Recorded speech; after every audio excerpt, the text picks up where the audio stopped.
So today is all about the wrist hinge. How much wrist hinge should we take in the backswing? So let's talk about it. Okay, the first thing we have here is we have a 90-degree setup with our alignment sticks. And then we have another stick here that's a 45 degree. And I'll tell you guys all about that. Don't worry, okay? Everything's good, right? So I love to take control of the club with a very strong grip. Okay, I think that's very important. All right, and we want to get over our ball. Our objective is not to do this. We don't want to get all the way inside like this with this crazy, too much wrist hinge. And we don't want to be all out here either with hardly any wrist hinge. We want to have some type of blending with the wrist hinge as well as getting to our backside. What we want to do is get here, right? Just turn our wrists so that the club is above this line, the black line here, okay?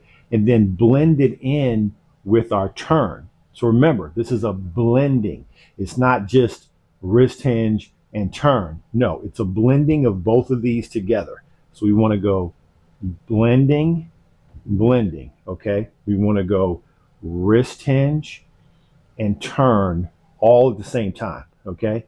So wrist hinge and turn, okay? When the club is parallel to the ground in our backswing, we should have a nice 45-degree wrist hinge included in the backswing. So we should be about right here.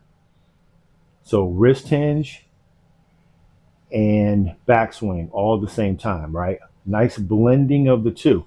But the checkpoint is when you are at the 45-degree mark, you should have a really nice wrist hinge here and then just continue to turn, okay? But remember, it's a blending of the two, all right? Now, the second part of this, so we get here, we get here.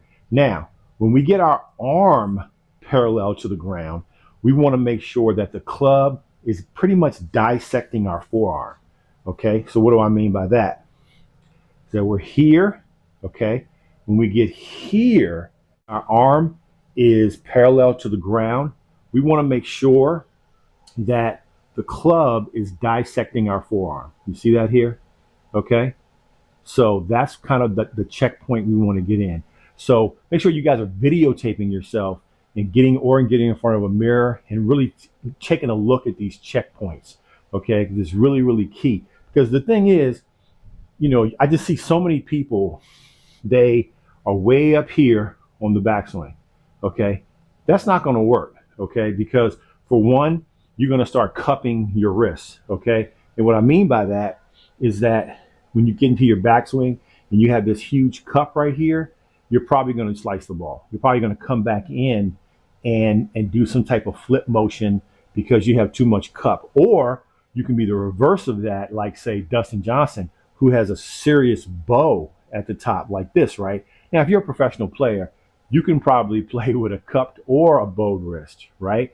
But for us amateurs, you know, higher handicaps, it's really key to try to keep this back of your hand and forearm relationship really straight.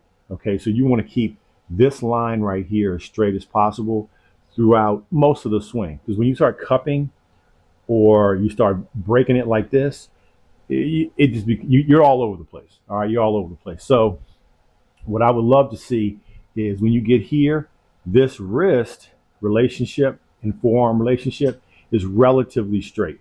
Okay, so we try to get that as relatively straight, just in that area right there.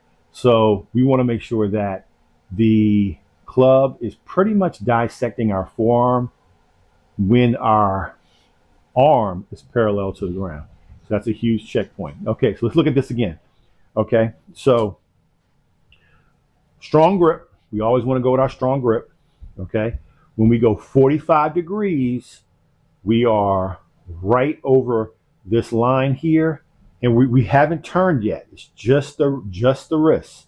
Okay, just the wrist, right? Now we try to blend it in with a turn, and when we are when we are looking straight back on our target line, okay, we should be about right there. Then the last step is when we start getting here and the arm is parallel to the ground, we should be pretty much dissecting our forearm. Okay, we should be right up in there.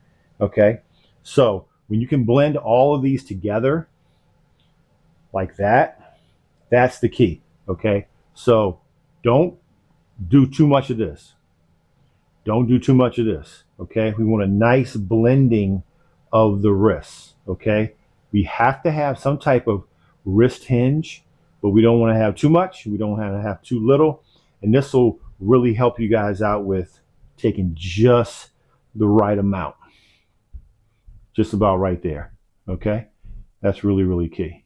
Well, look, I hope this helps you guys out with your wrist hinge. Okay, make sure you guys like, comment, and subscribe. My name is Chris Graves. I'll see you in the next episode.